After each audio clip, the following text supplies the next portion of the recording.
Previously on Side Quest. I think we're in, Doc!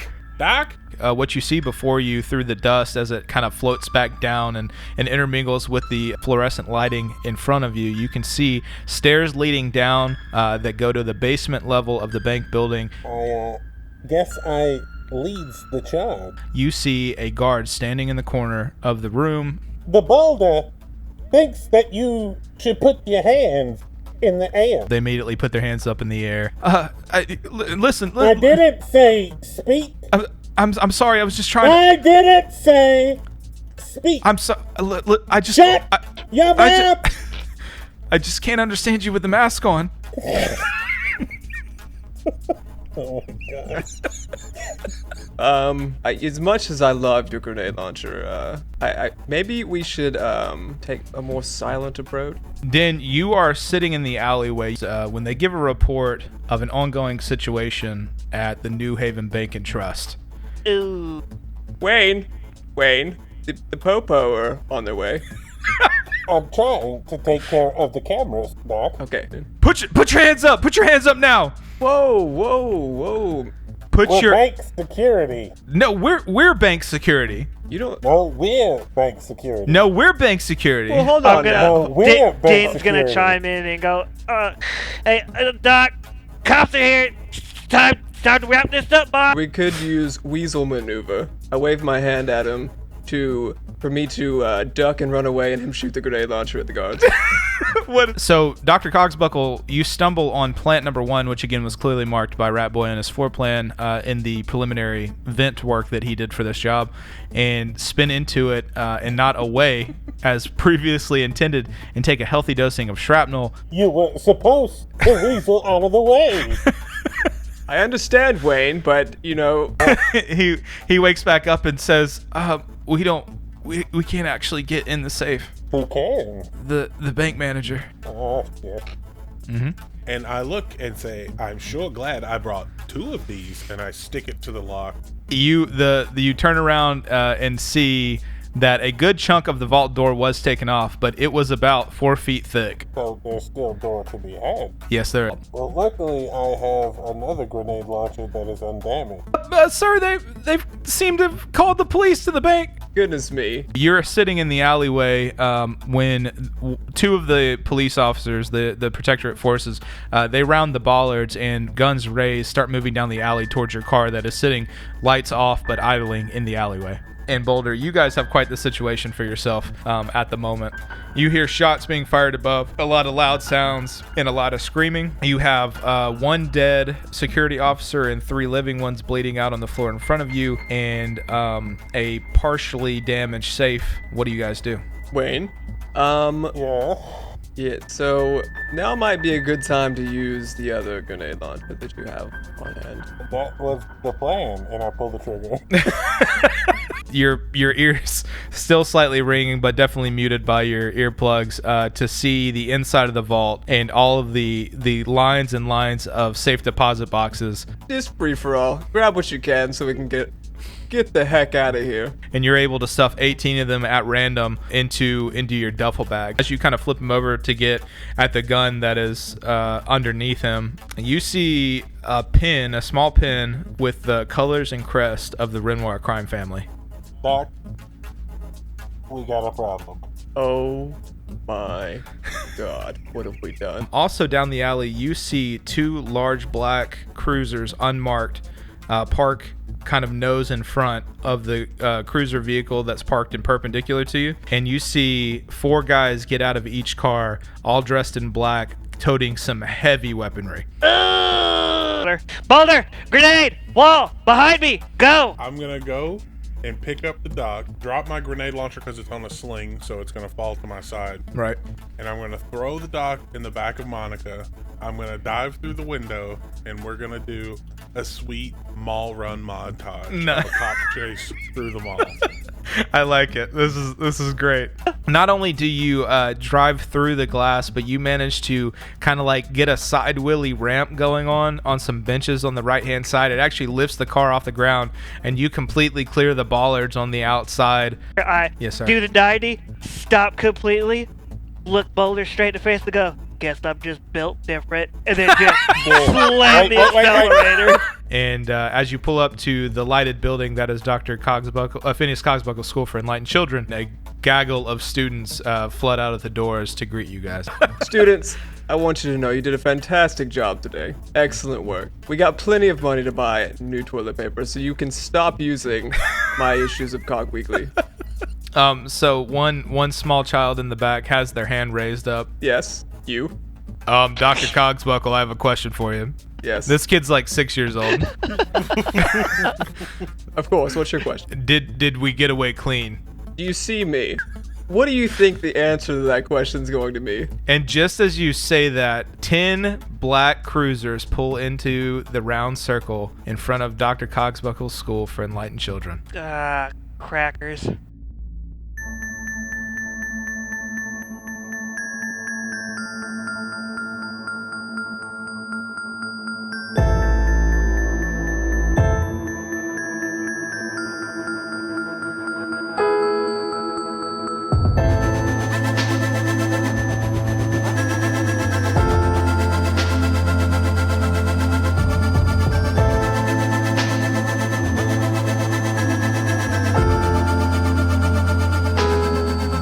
Hello, everybody, and welcome to another episode of Side Quest. I am your GM, Joey, and I have with me these guys. That's really the only way I can introduce them, but these guys. First up, I have Dan, the man with a plan, who's likes to juggle pans.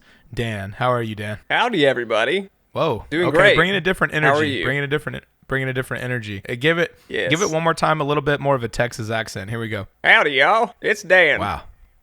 I'm doing well. How are you? Fantastic. Nice to meet you there, brother. Yeah. Okay. Next up, we have Richie, the man who also likes to play with pans. Richie, how you doing, buddy? Doing good. How are you doing, boss? I'm doing good. I'm on a pan thing tonight. Last up, we have Cruz Turner, the man who cannot afford any pans. Cruz, how are you, buddy? Oh. Wow. A personal attack this early? I'm sorry. Okay. I'm sorry. I mean, I was doing fine.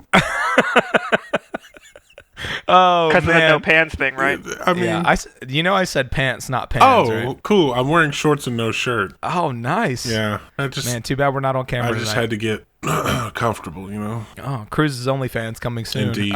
So, guys, I wanted to talk to y'all. Last time we left off, and then the end of episode 1, it was a bit of a dire situation for you. You had just made it back to Dr. Cogsbuckle's School for Enlightened Children, and that very deep-voiced 7-year-old asked you if you got away clean, and in his hubris, Dr. Cogsbuckle seemed to indicate that you did, only for y'all to be seconds later surrounded by no less than 10 very large jet black cruisers. What are y'all thinking at the moment? What are we feeling? Yeah, that's what I thought. Let's let's go down the list. Dr. Cogsbuckle, what has your hubris gotten you? You know, they say pride goeth before the fall. What has your hubris done for you lately? Well, if you recall, I got riddled with bullets last time, so right now I'm a little bit in and out of death.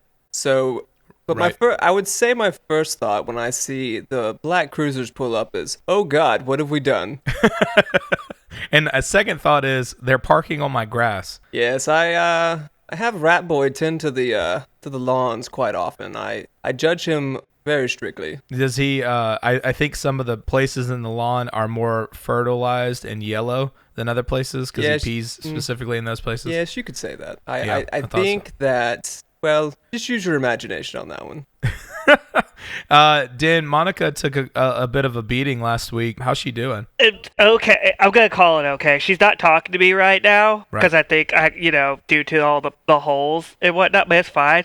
I'm gonna ask Rat Boy later to go and grab some roadsides for me, and I can patch her up, no problem.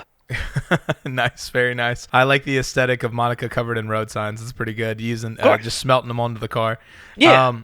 And Boulder, I want to get your deep tactical insight into how you think you can handle this situation that you're in. Well, to be honest with you, I think a few grenades here and a few grenades there, we could take right care of it. Yeah, I think so. We might lose the doctor in the process, but hey, let's see how it all plays out. Guys, I'm ready if y'all are. You ready to get into the episode? Yes, of course. The crescent moon hangs in the sky, partially obscured by the distant floating mass of the Highside district. and subsequently casting a long, inky black shadow over the whole of the Warrens. Nearly all street lighting put in place by the New Haven governance has long since been left in a state of disrepair, adding even more bleakness to another otherwise bleak district of the city. Here and there, small pockets of internal lighting spill out from the windows of the occupied buildings, spaced disproportionately among rundown shacks, desolate structures, and tent cities. The wrought iron gates of Dr. Cogsbuckle's School for Enlightened Children stand open to the well-lit courtyard beyond, not by choice, but instead by disrepair. Small natural gas-fed lamps on iron poles dot the courtyard and half-oval drive, their light harshly overshadowed by the headlamps of the 10 jet-black, steam-powered cruisers idling on the front lawn. The harsh light is focused squarely on the group of students partially encircling the surprised forms of Dr. Cogsbuckle, Den, and Boulder. A wide door on the lead cruiser swings out and away, the occupant within obscured by the halos of the vehicle's headlamp. A pair of small but impeccably well-polished dress boots strike the pavement, followed by a leg, head, hand, and eventually the full, squat, barrel-chested figure. His slicked back, jet black hair, stark features, and sour face come into full view as they catch the light. Following suit, 20 more doors thunk open as no fewer than 30 figures step out of the vehicles, heavy weaponry drawn and glinting fiercely in the bright light. The short man leans back nonchalantly against the hood of the lead cruiser, adjusts the lapels of his suit jacket, and takes measure of the 3 men before him. Without a word, Boulder shoulders the duffel bag containing his newly acquired safe deposit boxes and slides down his mask. So the man, he leans back and he kind of makes himself comfortable, surveys the scene, and without a word, he lifts one hand and points forward, and the small army that he has with him move up amongst the grouping of vehicles. He motions to you to speak. Hello, I am Dr. Cogsbuckle. This is my school for enlightened children. May I help you? Without saying another word, he looks over at Boulder and motions, okay, you two. Hello. I assume these are yours, and I drop the bag on the ground. He walks over, picks up the bag, unzips the heavy-duty zipper on the top of it, and looks inside, looks back up to the 3 of you, and just kind of smirks and shakes his head, and he says, "You know, guys, it has been a long time since I've seen people mess up this bad. Honestly, what do you have to say for yourselves?" Well, see... No. See, that's the problem. That's the problem. And he looks back at one of the men standing behind him. He says, "That's the problem, guys. There's really no excuse for what we see right here before us. And with all these children too. I mean, you're just putting them in so much danger." And he sweeps his hand back, gesturing towards all the men with the weaponry. And he says, "But you know what? I'd love to hear it. Love to hear it. Go ahead. Finish what you were saying." Ah, yes, of course. Well, see, the children, my students, see, what happened was, Yep. we ran out of toilet paper. Right. So we right. needed a good financial way of getting some toilet paper. So I said... Oh, no, hold on. Let me finish that statement for you. So you decided to rob the most powerful man in the Warrens. Is that what I'm understanding? Well, to be fair, I did not know that at the time. I just want to make it very clear, in case it wasn't completely obvious, and he kind of, flashes the tie clip that he has that has the Renoir crest on it. He says, "To make it perfectly clear to you, I'm a member of the Renoirs. These men, my men, are members of the Renoirs. You have property of the Renoirs. You have killed many of my men. I'm just not seeing a good way out of this for you guys." If I may interject. At first, it was a good place for us to go to. We see the error of our ways. Your guards put up quite a fight, and I would like to say, my bad. He holds up a hand and motions over to one of the guards, a very large man. Boulder, you're a big guy, but this guy is easily a head taller than you. Walks over and he motions, the shorter man motions and takes the weapon from the taller man, and he points over at Dr. Cogsbuckle, and that guy just rears back and punches him right in the face. Dr. Cogsbuckle, you're going to take 1 harm from that. Ouch! Dr. Cogsbuckle crumples to the ground. He crumples to the ground, and I'll go ahead, react to that one for me. No, that was about it. Yes, it hurt severely. On top of my already severe injuries. Now look, boys. I don't think I can explain this any clearer. So what's to keep me and my boys from killing you right now? Well, if I may interject again. Go ahead. Boulder? It is Boulder, right? Yes, thank you. We look, no insult to you or your men, who are clearly strong and big and well armed, but for us to be as dumb as you say we are, we did make quite an impact. Maybe we have use for you. Now this is, and he looks back at his men and they all start laughing, obviously following his lead. He says, now I don't mean to sound rude, Mr. Boulder, but you three have to be some of the stupidest criminals I've ever seen in my life. But they do, and I don't know what skill set you could offer the Renoirs. They call it dumb luck. Yeah, but lightning doesn't strike twice, as they say. I believe it's Den Viesel. Den, what's to keep me from blowing up your car over there? Well, and again, with no disrespect to you and the very large number of men holding very large weapons, I'm not gonna lie, and I don't know if you've heard of me in my past, but it doesn't look like you've got a driver with the set of stones on them that I've got. So you're offering to work for the Renoirs, is that what I'm understanding? I'm offering, maybe not speaking for the group, but I'd say you've got a pretty good trio here that, I mean, in reality, you could end us here, or you could basically send us. Den, I'm sorry, go ahead. Den, I'm sorry. No, you know what, Den, I'm sorry. I'm sorry. I'm wasting your time. I'm wasting my boys' time. I think I've heard enough.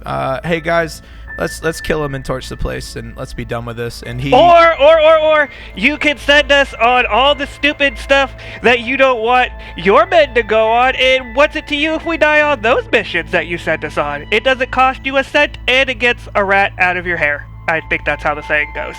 He looks back at his men, looks back to you, clicks the safety off of his the rifle that he's holding and levels it at the three of you. And just as the firing is about to commence, a loud horn rings out over the silence from one of the cruisers. Ugh. I didn't know guns could sound like car horns. Did I die? Are we dead? Why are my shorts wet? The man, annoyed, very annoyed, walks back to the cruiser, leans into the window, and after a small inaudible argument with whoever is inside, throws the weapon down on the ground, walks back over to you and says, "All right, listen, pick the old man up off the ground. Wipe him off. He's disgusting." Boulder, help me get the doctor off the ground, please. I one-handed pick up Dr. Phineas Cogsbuckle by the scruff of his lab coat. Dr. Cogsbuckle, you're lifted up off the ground, and you're kind of wiped off by the gentlest hands, gentlest, most calloused hands you've ever felt. Boulder, excuse me. Mm-hmm. No, go ahead. Boulder, am I dead? Not yet, Doc. I feel dead. I understand, but soon maybe they're gonna take us somewhere less conspicuous and kill us. Yes, I would prefer that rather than doing it in front of the children. Yeah, it's such a sad way to go. I think so, but he did threaten to set all the children on fire, so maybe we should just smile and maybe they'll let the kids go. Okay, excellent. Yes, let's. I will follow your lead. I can't really walk right now. So the man looks back at you and says, "Look, if we're done with all of this, I've been instructed to apologize for the way that I've received you this evening, and the way that you were received at our fine bank. I was told," and he kind of like cracks his neck a little bit, "I was told to make the offer to have a portion of my men babysit your students this evening while you have dinner with us." Oh, that's great, because I'm starving. I'd hate to die on an empty stomach, you know what I mean? The most just not good. Generous offer. Doc, would you care if these men took care of the children while we went and got a touch to eat from these fine gentlemen? Yes, of course, that's fine. Hey, excuse me, do you mind holding on a moment? I need to write something down. Rat boy, can you bring me a pen and paper, please? He skitters up. Again, it's the sound of bare feet and long toenails with even when he has shoes on. And he says, yeah, boss, the toilet paper good, or? No, yes, the toilet paper's fine, rat boy. I just got it from the store down the street. Perfect. Yes, exactly. I did already use this piece though, so. Okay. But it's the only one I have. All right, that is perfectly fine. So I'm gonna write something on the paper. Oh, I would not use that side. Oh. I know it looks clear, but it's really not. Okay, well, Ratboy, do you have a clean piece of paper? Nah, boss, I'm really sorry. I mean, given the situation and the time crunch, and the shorter man's like, yeah, listen, guys, we really gotta be going. Yes, I completely understand, and I'm going to... Just write it on the other side. I understand it's single ply. I just write whatever you gotta write. Okay. We gotta go.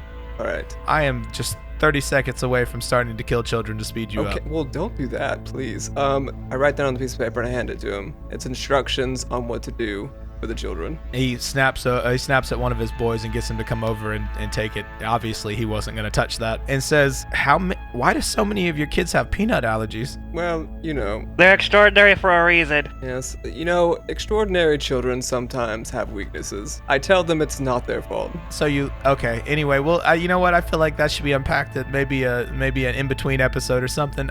Boys, let's go. Let's do this thing. Hey, kids, get the heck inside, if you don't mind, please. And the small army of men split off, half and half, and they start advancing on the children, firing warning shots into the air to get them to hurry inside. All the children scurry inside amongst screams and yells, and soon you're just left with the three of you and about 10 guys, and including the short man in front of you. He says, listen, it's so rude. So rude, considering that you stole from us and I threatened to kill you, and my boy, of his own accord, and you know this, Dr. Cogsbuckle, of his own accord, he punched you right in the face, and I'm sorry about that. But my name, just so we're all on equal footing and so we're all on the same page, my name is Frigand Renoir. How's everybody doing? I'm sorry. Did you have something to say, Mr. Viesel? Are you friggin' kidding me? Got him. High five. Good job, mate.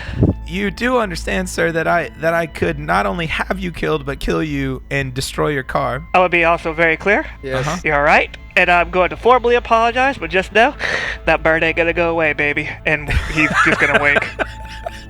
So he, obviously half flustered, he readjusts his suit jacket again and says, now if you'd all be so kind to formally consent, because consent is important, to being bound, gagged, and blindfolded, so we could be on our way, that would be great. Any objections to this? I guess that the whole, hey, can I drive us there is off the table, huh? Not in my car, of course, but because of the whole convoy thing. I've never driven one of y'all's vehicles before, and it just looked fun. But I'm good. One of the bigger guys in the back, who you saw get out of the driver's seat of one of the cruisers, says, I don't think you could handle it, honestly, little man.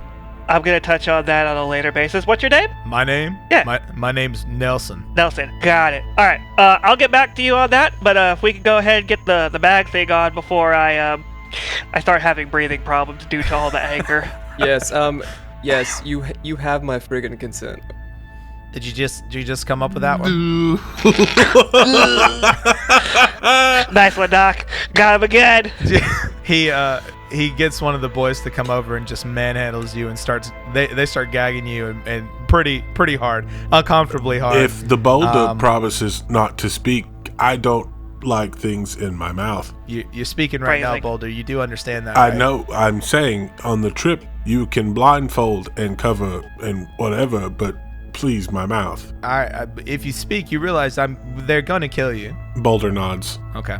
So that you guys get gagged, bound, blindfolded, and you get thrown into the back of one of the large cruisers. It's about a solid 45-minute drive. You get disoriented quickly. It's obvious that the route that they're taking is meant to confuse your sense of direction. The next thing you know, you hear the light tinkling of very tasteful jazz piano, and you can smell the smell of cooking steak and seafood. And the bags get pulled off your head, and you get unbound and ungagged and unblindfolded, and you are sitting at the back booth of one of the nicest restaurants you have ever had the privilege of being in. And sitting in front of you is a very stern-looking man. He has the same kind of sour expression that the shorter man that Frigand had, but much more intimidating. and then he has two female companions with him, and then another well-dressed man sitting on the other side of the round booth. And you guys are kind of sitting in three high-back chairs at the edge of the table. And he motions to you, kind of raises a glass, and says, "Now, good evening, gentlemen. How are we doing today?" Great. How are you, sir? Now, it's a good question, because I've been better, to be honest with you. 3 idiots were stupid enough to blow a hole in my bank earlier today. Now, I've been told that they're dead now, and honestly, I'm a little bit upset about that. But you know what? We're gonna have a great night, and I've been told you boys have a proposition for me. Why don't you go ahead and lay it out? Doctor, do you want to explain, or do you want me to? Or Boulder? Anyone want to field this question? Yes, of course. First off, I'm doing well. Thank you for asking. But the reason we're here, and I'm assuming it is the reason we're here. He holds up a finger as an assistant comes over, and you can't hear the conversation over this very crowded restaurant, over the music playing, but the assistant leans down into his ear and whispers something. You see this man get visibly upset, like you see a vein kind of stand out on his neck, and his face gets really, really red. And as the assistant stands up, without a word, the man pulls a steam pistol out of his belt and shoots the man in the head, and he falls down behind the back of the booth. Oh. He puts the pistol back in his belt and says, I'm sorry, Doctor, please continue. Yes, where did I leave off? Of course. So, like I was saying, the reason we're here, and I think it's the reason we're here, is at least I feel like, and I feel like Din and Boulder feel the same way. We possess certain extraordinary skills that could really benefit you in the future if you were to spare us. We have an excellent driver. Okay, so far so good. Basically the best? Yes, the best driver. And we also have, he has a lot of grenade launchers. And I know that, sometimes we use guns, but I've found that grenade launchers are far more intimidating than some guns. Doc, if I may interject. Yes, of course, Boulder. I prefers the term demolitions expert. That is, yes, a demolitions expert. I think, yes, absolutely. That is a much better description than what I gave. I'm just so nervous right now. First of all, this is all well and good, gentlemen, and I appreciate your interest. I've read a lot about your school, Dr. Cogsbuckle. Believe it or not, at least one person in the Warrens does read Cog Weekly, and I got to pick it up every day when it comes out. And you say some pretty nasty things about my family. Yes, it's really because I hear things on the street. I just thought it was some friendly banter, so I do apologize. But I do hear some nasty stuff about my school, and, as a scholar and, the owner and proprietor of Dr. Phineas Cogsbuckle School for Enlightened Children, I do take some offense to what is said about me. Now, I have to ask, and this is by no means a loaded question, and I want you to understand, and he kind of laughs about the allusion to a firearm, and he says, loaded question, I kid sometimes, but he says, this is by no means a loaded question, but what exactly are you to someone like me? I own this district. This is mine. Everything in it, even your stupid school. What are you to me? If I may, sir, the question isn't what are you to him and him to you, but you always swing up, never down. So our fine doctor here wants to be as smart of a businessman and as wealthy, and so that he can spread his education to more children. So it is easy for him to say things about you because there is no reason for you to swing down. So if I were to say that he's a 2-bit con man and is lying to all those children that he keep holed up malnourished at the school, that would be swinging down? Yes, because it is true, I suppose, but your words carry much more weight than Dr. Phineas Cogsbuckle, even with the Cog Weekly released daily. He says, Boulder, I don't think you get enough credit. I think that's some wise words. Look, boys, I you know, you interest me. I'm not gonna lie to you. You do interest me. So I think I've got something that you can do for me. It's a job that honestly none of my boys wanted to do, but it's got to be done. It's got to be done. It's part of doing business. And I just, you know, you're probably gonna die, and I assume your affairs are in order appropriately. But you know, I think this could be a good little one-off thing. And listen, you get it done, you survive, and maybe I don't have to hear of you or from you ever again, and maybe you even stop writing about me and my family in this puny little excuse for toilet paper that you publish out of your absolutely rat-infested school. How does that sound? You know, Dan's gonna nod. yes, I think that is fair. He says, well, you know what, guys? I think we have a deal. And he reaches across the table, a glass in hand. At this point, several sommeliers come around and pour you guys some drinks. And he says, to new partnerships. And he offers you guys a cheers. I raise my glass. I as well raise my glass. I break the stem on accident when picking it up, but I hold my glass up as well. He kind of smiles, and the way that he smiles is almost like as if a shark was smiling at you. It's not a pretty sight. And he says, beautiful, beautiful, beautiful. I do need you to do one more thing for me though, boys.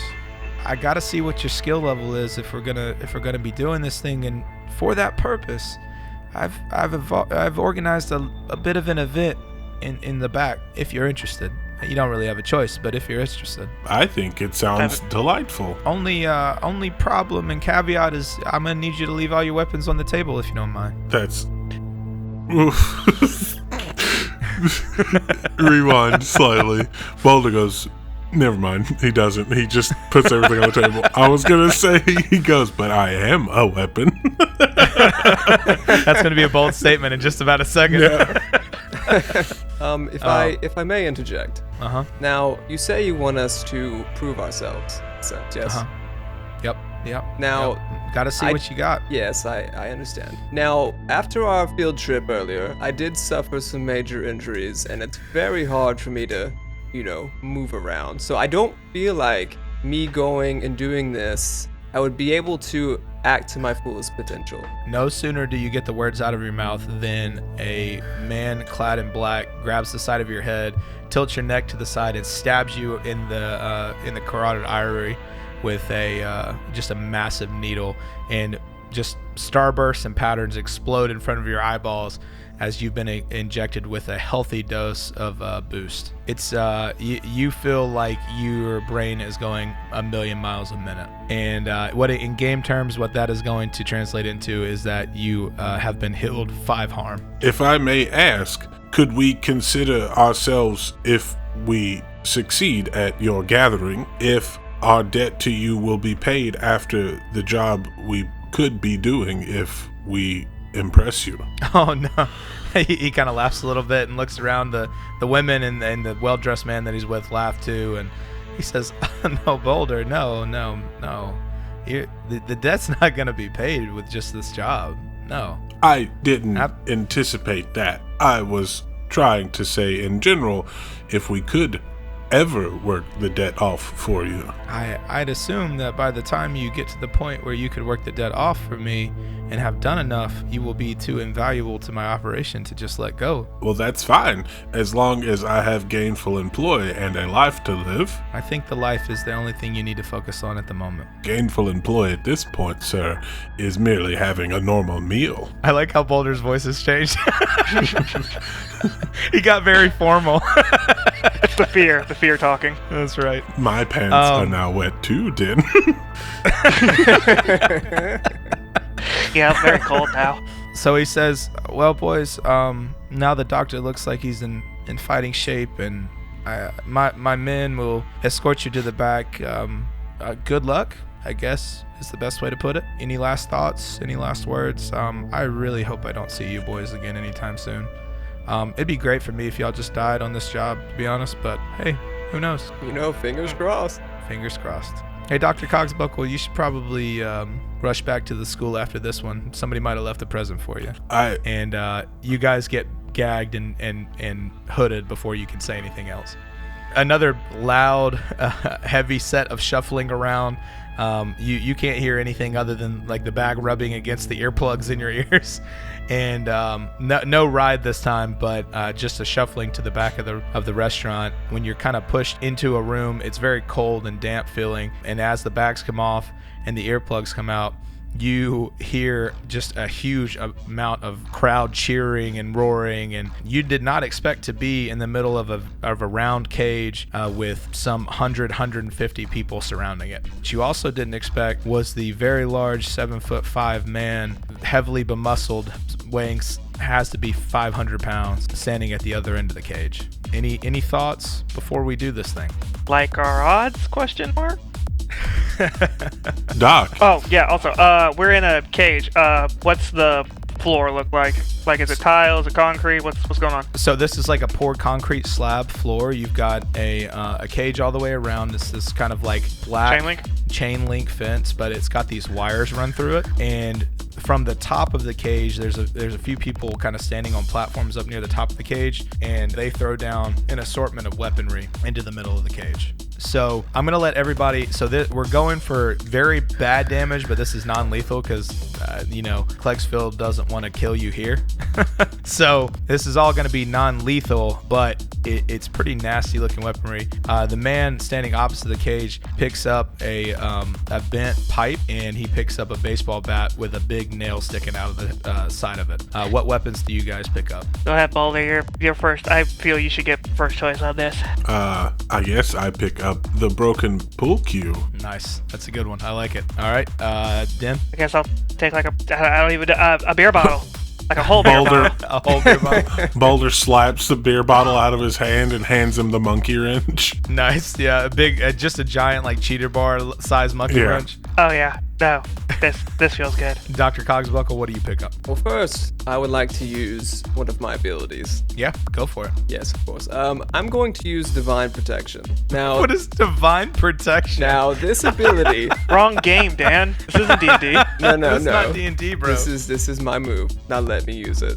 So, the description of this ability is your gods give you 1 armor. Now, in this sense... Your gods are you, is what you're about to say. Yeah. Since I'm fighting for my life and for my school and my students, this is giving me my 1 armor. Right, because in this instance, if you die, then you can no longer profit off of the kids at your school. Yes, of course. So, and I'm also going to pick up the baseball bat. You pick up... I was actually going to ask, does he still have his cane? I mean, cane is... I wouldn't consider a weapon in front of like a mob boss, and he was clearly injured, so would he be able to keep that, or is that left back at the table? Dan, roll 2d6. If you get above a 3, you have your cane. I'm sorry, not above a 3. If you get above a 6. I can't think dice right now. Oh, he rolled a 4, ladies and gentlemen. Dr. Cogsbuckle, you were told to leave your cane outside. It was obvious. It was obviously a rifle. Just Dang obviously. They saw the giant trigger on it. That's right. They must have seen right through that cane. So you pick up a aluminum baseball bat, and you guys kind of get back towards your side of the ring. And what's the plan of attack here? I want to get into your heads a little bit. I think the doc should distract him while Boulder go high and I go low. Yeah, exactly. I dig it. No sooner do you guys kind of share a look as the crowd starts cheering and a loud bell goes off overhead when the man on the other end charges directly at Den. Den, I need you to read a charge situation. Read a sitch. Gotcha. That's an 8. All right, Den, so on an 8, you're going to be able to... that's a mixed success, so again, in this game, on a 6, it's a miss. On a 7 and 9, it's a mixed success. And on a 10 plus, it is a full success or critical success. So on a 7 and 9, you can ask me one of the following questions. Where's my best escape route? Way in, way past? Which enemy is most vulnerable to me? Which enemy is the biggest threat? What should I be on the lookout for? What's my enemy's true position, or who is in control here? Escape route, please. So escape route in this instance probably would be to duck behind Boulder, or at least move out and away behind Boulder. You also see that the wires running inside the fence, you hear a low humming, buzzing sound coming from them. Your best escape route from this situation is probably to figure out a way to disable this guy along with everybody else. Gotcha. No problem. So you're able to move out and away. As he charges towards you, he just is about to catch a piece of you as you move away, and he turns to face Dr. Cogsbuckle, who's sitting there in your wake. Dr. Cogsbuckle, he's going to exchange harm with you with his wrench.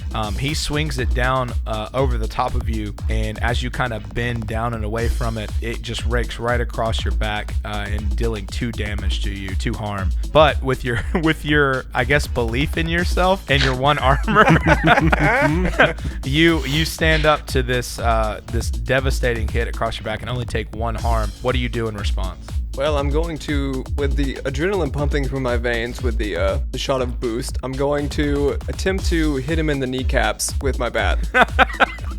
All right, go roll to seize by force is what we're gonna. Or I'm That's sorry, an 8. no, this would be this is single combat. So when you do a single combat, you roll plus hard. Okay, so that's an 8 minus 1.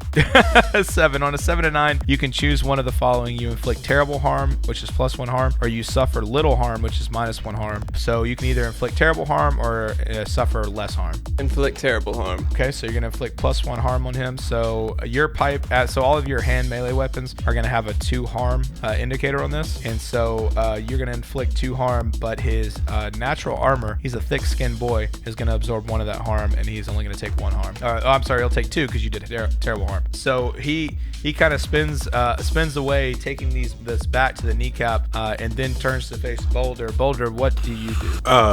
Can I say something to Din? Yeah. Din, get behind him on all fours, and I will push him into the fence. You got it, boss. I guess this will be an assist or a help move. Yeah, so this would be rolling to help out. Absolutely. Yep. So help or interfere. So when you help or interfere with someone, you make a roll plus HX. So this is HX is an indicator of your relationship with Boulder in this instance. So I believe right now, because you haven't really, do you have any HX with Boulder, or are you just plus 1? I don't think I have any HX with Boulder right now. He should have from the first session because I gave it to him. Did you give it to him? Mm-hmm. So you would have an HX plus 2 with Boulder at the moment. So you'll be able to roll your roll plus 2. That's a 6. Oof. So on a 6, that's a miss. So I get to make a hard move. And in this instance, Din, you go to kneel down behind the I cannot stress enough. This man is 7'5", 500 pounds, all muscle. You go to kneel down behind him, and Boulder, just as you go to shove, the man, seeing what is happening, spins out of the way and actually lift kicked into the fence. And you're going to take 4 harm. So I don't even get to take my attempt at all? No, that's my hard move. So he lift kicks you into the fence. You slam into it on your back, actually hitting dead in the center of a mass of wires. And the jolt that flows through you, just for the briefest moment, you see Lola again. But as you fall away from the side of the cage, she disappears out of your vision. And for the briefest moment, right before you hit the mat hard, you're sad. You're just a sad boy. Good. So next up, we'll go flip back to Dr. Cogsbuckle. Now, what would you say my positioning is? He's kind of turned away from you, facing towards Din and Boulder. So you hit him in the kneecaps and then kind of spun away. So you're still in melee range, but you're more towards the middle of the cage, and they're kind of over on one of the sides. All right, I'm going to attempt to run at him from behind and smack him on the back of the head. You're just going to fly by him? Yes. I love it. All right, so roll for single combat. That's plus hard. Oh no. That's a 4. Okay, well, we'll resolve that in a second. We'll flip to Din as Dr. Cogsbuckle tries to run up from behind and swing at the back of this man's head. I mean, I'm on the ground, you said, so I don't know. Do I have a sense about myself? You're pretty dazed, but I mean, you could stand up and try to get away if you wanted to. You could try to read a sitch if you wanted to try to get a better sense of what's happening or what's about to happen. Yeah, I'll do the read a sitch. Okay, so roll plus sharp. It's gonna be an 11. So you can ask me 3 of the following: what's my best escape route, way in, way past, which enemy is most vulnerable to me, which in this case would be maybe what's the best way to attack him, what enemy is the biggest threat, what should I be on the lookout for, what's my enemy's true position, or who's in control here. I guess the best way to attack him. Okay. And then can I also use, because is it 1 question or 2? You get 3 actually. 3. So that won't be the first. Second one, can I use it for like the last two for Cogs and Boulder for their best escape route? I think maybe, yeah, I think maybe you could ask me one question for one of them and give them a +1 on acting on that answer. How does that sound? Cool. So my best thing will be, I guess, for Cogs, and just to keep him as far away as I can, coach him away from the big guy, basically. Yeah, absolutely. So as far as your best attack, Dr. Cogsbuckle had it right. The only place that's weak on this guy is the only place that's weak on everyone, and that's his kneecaps. And so from your laying down position, you could easily sidekick him right in the knees. Got it. So, and then you doing that, and basically what your +1 forward will be after the hard move that I'm about to take on Dr. Cogsbuckle. So, or I mean, you can hit him in the knees with your wrench too. It's up to you. I guess, yeah. I guess I'll try to, cause I mean, for just game mechanic wise, I can't get away or help with this hard move. Like your hard move on us, like that's gonna happen regardless, even if I try to interfere with it. Yeah, basically what happens is I get to take control of the story because it's something that already happened, right? Gotcha. Then once all that happens, yeah, I'll go for just a blind swing at the knees. So we'll kind of do it at the same time just to flesh out the hard move. You go to blind swing. It's still in a daze, but coming around, getting your clarity back. You make a hard swing with the monkey wrench right at his knees and just rake him right across the kneecaps. He screams loud and the bell dings twice. And as he kind of stumbles back and away, you see silhouetted by the high bay lighting overhead, the image of a crazed, wide-eyed Dr. Cogsbuckle, his baseball bat raised, swing down hard, just missing the man's head as he spins away in pain, and he just nails Boulder right across the face for 2 harm. Zero harm. Zero harm because Boulder has 2 armor, and Dr. Cogsbuckle lands in a superhero pose, completely unaware that he did not hit the correct person. Boulder, I'm so sorry. My nose. It was I see. Perfect. Yes, it was. I understand completely. Now I look like William Olsen. No, not William Olsen. More like Owen Wilson. As Dr. Cogsbuckle smashes Boulder across the face, the crowd cheers loudly and begins banging on the sides of the cages. Several of them get shocked in the process. They're bringing on electric fence. What do you want? And the bell dings twice again. And then a few more bouts of weapons are thrown in. There's a few folding chairs that are thrown in. There is a sledgehammer that's thrown in, and the man at the edge, he kind of makes a break for the sledgehammer in the middle of the ring. Boulder, what do you do? I dive to try to get it as well. Okay, so this would be a seize by force roll. All right.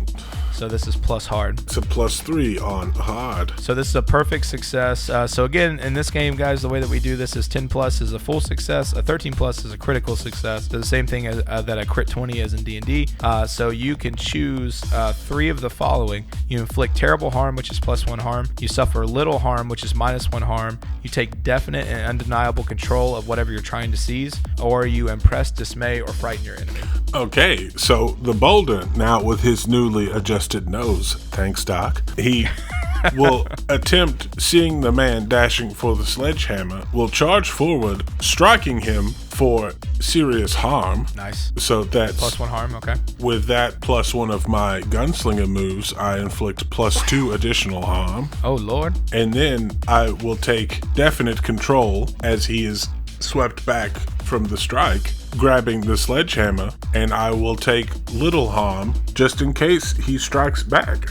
Nice, that's very good. So Boulder, with a yell, charges across to the middle of the cage just as the larger man bends down to pick up the sledgehammer. Boulder, you lower your shoulder and just give a Herculean tackle as you hit the man. You hit him low and kind of lift him up as you go for the sledgehammer as well. Your hand gets to it first, and with the speed from your attack, you fling the man backward. He kind of like vaults into the fence, taking the full brunt of it. So what's your total harm? +2, and then the weapon was 2, so 4. So with 4 harm, minus the 1, he takes 3 harm from that, and then he takes an additional 2 from the fence. So he's going to be take 5 harm. So he is not looking good. As he hits the ground hard, the whole crowd lets out a ooh as it kind of goes silent for a second before he groans and coughs and rolls onto his back and then struggles to his feet.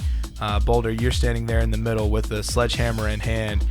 He is visibly scared of you right now. Dr. Cogsbuckle, what do you do? Well, I'm going to attempt to shuffle back on my feet, and I'm going to go for the same kneecap. You're going to run across the cage and try to nail him in the kneecap again? Yes. Roll plus hard, baby. Let's go. Oh my god. Say it out loud for the people. The 5. -1. Which is a 4. Uh-huh. Dude, I'm pretty sure the algorithm's off on this dice rolling machine. Vinny / Joey, I have an idea. Okay. Unbeknownst to me, when the doc is rushing across the arena and I am returning cheers to the crowd, I hit him in the face with the sledgehammer. I like it.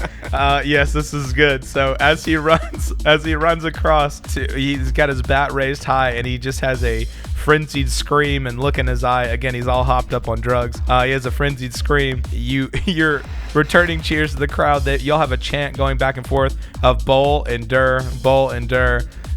You accidentally just nail him in the face, cold clock, with the sledgehammer. How much damage do you do? 2? It's up to you. So the sledgehammer deals 2 damage. I'm not going to make you do any of that other stuff. Okay. But you deal 2 damage minus his armor, -1. So you take 1 damage, Dr. Cogsbuckle, as you just land flat on your back from being taken out by this sledgehammer. When you wake up a few moments later, you see Boulder standing over you with a sledgehammer, and you have no idea how that guy hit you from all the way across the cage. Boulder, what just happened? I think I did to you what you did to me, Doc. I'm sorry. I see. Fair enough. Well played. It was an accident. I got wrapped up in the crowd. Yes, you've done that previously in the past. I understand, and I fall back asleep. So the man on the other side of the cage, seeing this and seeing Boulder in a last-ditch effort, he does something a little bit crazy. He turns around and grabs a handful of electrically charged wires that shock him in the process. He's going to take another 2 harm as he rolls into dangerously close to death territory and yanks them off of the edge of the cage, fully electrified, and then gets a better handle on them as he now has 2 electrified whips, 1 in each hand. Din, what do you do? Well, that's pretty freaking cool.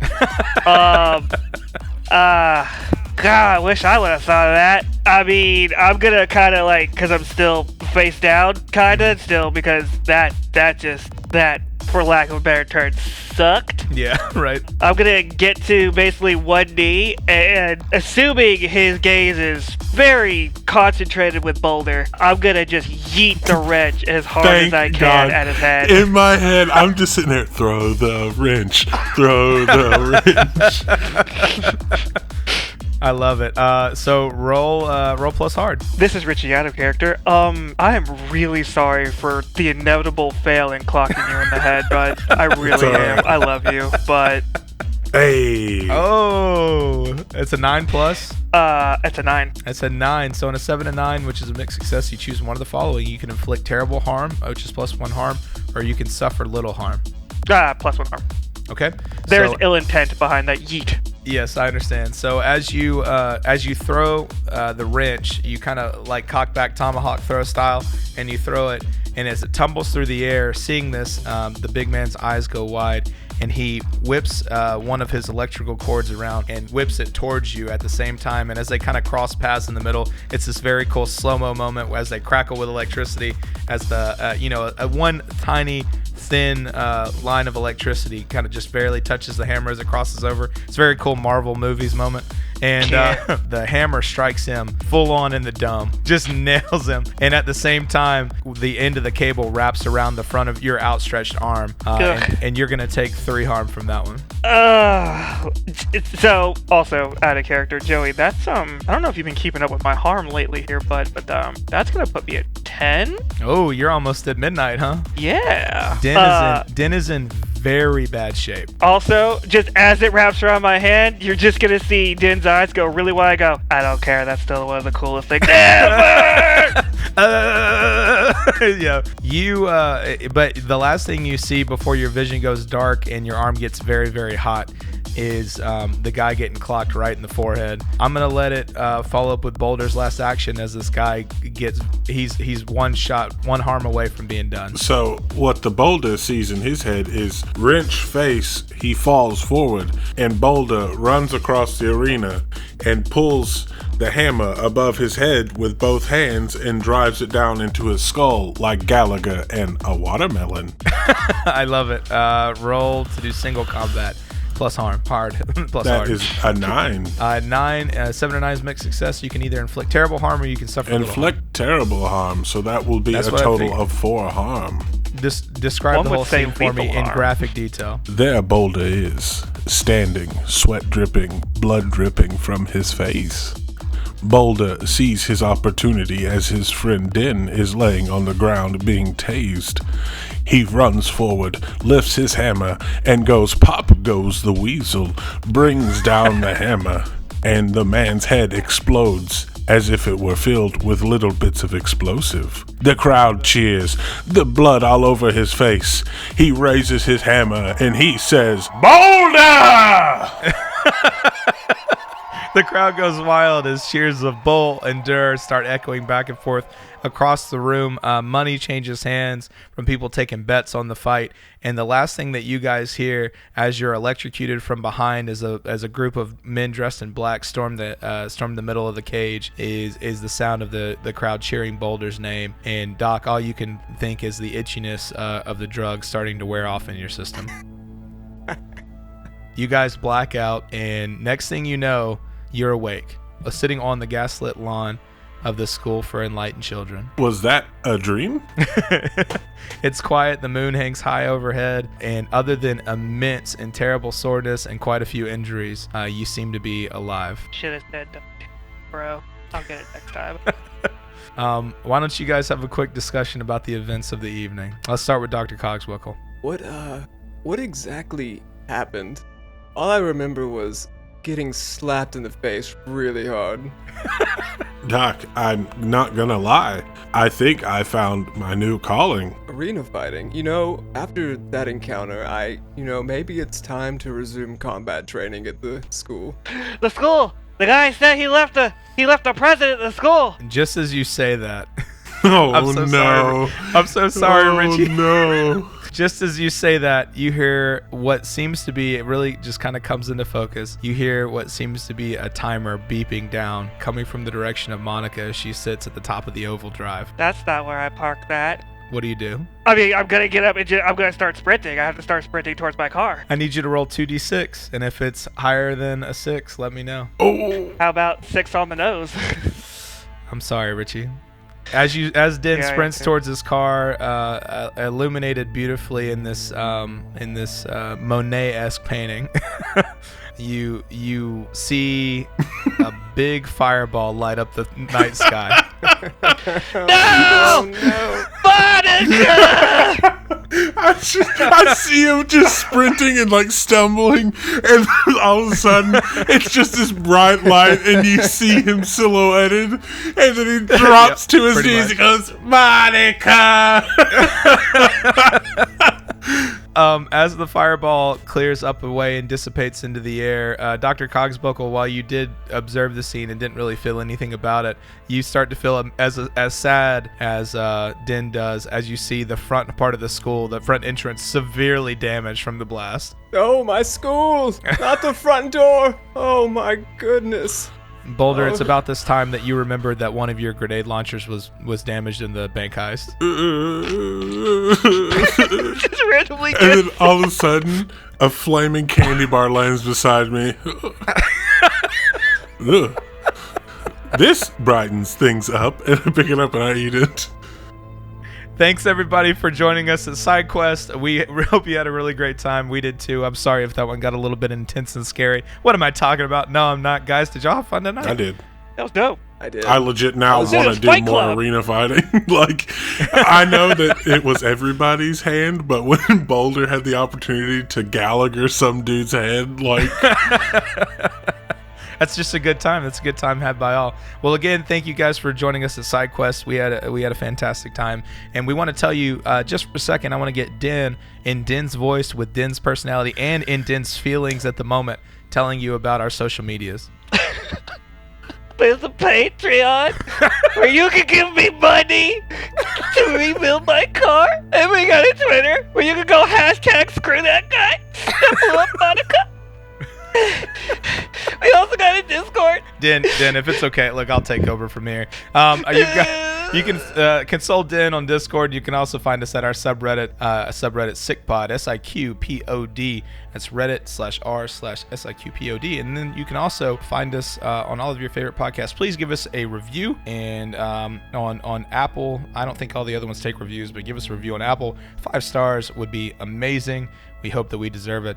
And also, Richie, maybe in your normal Richie voice, I feel bad for Den. We should give him a break. Tell him about if they use the hashtag SickPod. Dude, hashtag SickPod on our Twitter. If you say something nice, maybe, just maybe, you get to be in the next episode as a nice little NPC. If you say something bad, I'm not going to say it. I'm not going to say it for anyone else, but maybe you're also an NPC and you might die. I'm not going to say that. We would However, never say just, that. Yeah. Yes, as an example, we had Twitter user I am Griff Phoenix, GRYPHOENIX.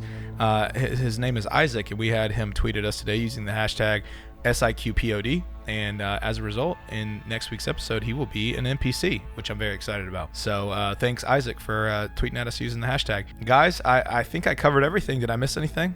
Final thoughts on the episode, Dr. Cogsbuckle, go. Yes, as always, please make sure to check out Dr. Phineas Cogsbuckle School for Enlightened Children, where your children can unlock their full potential. And unfortunately, we're currently undergoing renovations. And as always, please make sure to pick up your issue of Hog Weekly, released daily. And do not expect much about the Renoir crime family tomorrow. And next up, Den, tell me through the tears and the pain, how you feeling? I bet it was that stupid Nelson guy. I bet so much of my hard-earned money that was in my car. I bet it was, screw that guy. He's just mad I was faster. Oh, Den. Last but not least, Boulder, you're up, buddy. I hope you boys and girls enjoyed the show. This chocolate bar was delightful. Thank you, everybody, for tuning into SideQuest. We will see you all next week. Everybody say bye. Bye. Bye-bye. Goodbye. Goodbye.